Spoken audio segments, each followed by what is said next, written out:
Hello, parents. It's Dr. Hepzibah coming to you once again from the Town Square Learning Centre in Basildon, Essex, where we love teaching and we teach our children to enjoy learning.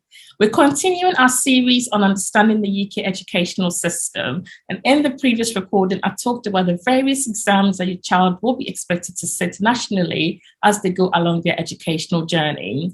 The next thing I was going to go to talk about was the 11 plus exam, which is slightly different, separate exam to the national curriculum exams that your child will be sitting. However, to do that, I'm going to take a step back and really break down the different types of schools that we have under the UK national curriculum or the UK educational system. Okay, so let's jump right into it. So most schools come under the national local authority. So this will be the areas where you live, or what we call the boroughs. And so you have your comprehensive or state schools, which is the standard ones that most children would be attending. In primary school, it's based on your location, and so it's based on the postcode, i.e. your address. And so the school that you will be going to, by default, is usually the school closest to where you live. So you don't really get a choice for primary school.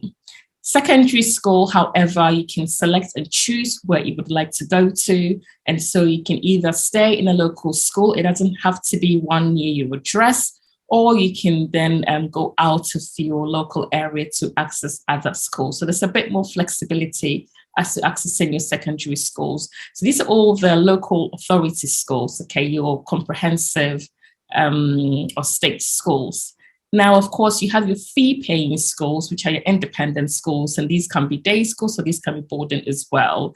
And yeah, for those parents looking for a little bit extra in the curriculum, looking for a more diverse extracurriculum activities, more exposure, they are based on work patterns. There are various reasons why parents choose to take the children to independent schools. And so you can have your fee-paying or independent schools, which can be day or boarding.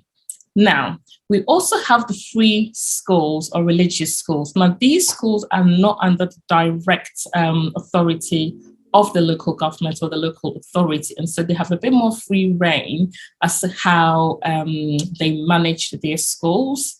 And they do get support and funding from government to an extent, but then they have a bit more freedom as to how they do things. Now, the grammar schools, which is what you need the 11 plus exams for, are selective schools. And so they are usually quite heavily academic. They want to select the best academics within the local area and the neighboring towns. And so they tend to have an entrance exam, which is what the 11 plus exams is that I'll be covering in the next series. And so they also run alongside or with the national curriculum. However, the level of work and expectations a bit more intense, level of discipline required within the school is usually higher and of a higher standard. And parents who would want their children to be in this high academic and challenging environment would usually be getting their children to sit the entrance exam for the chance to be selected into these grammar schools.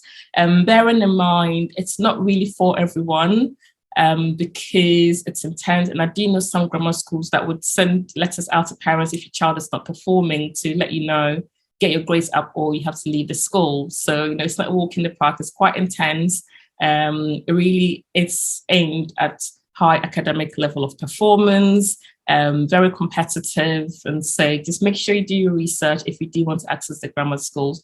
And then they do provide a more competitive, better disciplined learning academic environment. So that's just a short summary really of the different type of schools to expect. Your basic state schools, or the standard ones that everyone has the right to access. You have the independent and fee-paying schools where parents can choose to send their children to.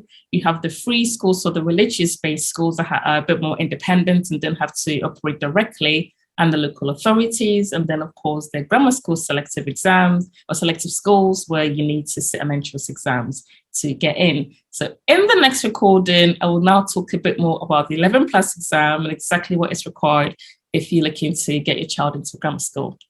See you next time.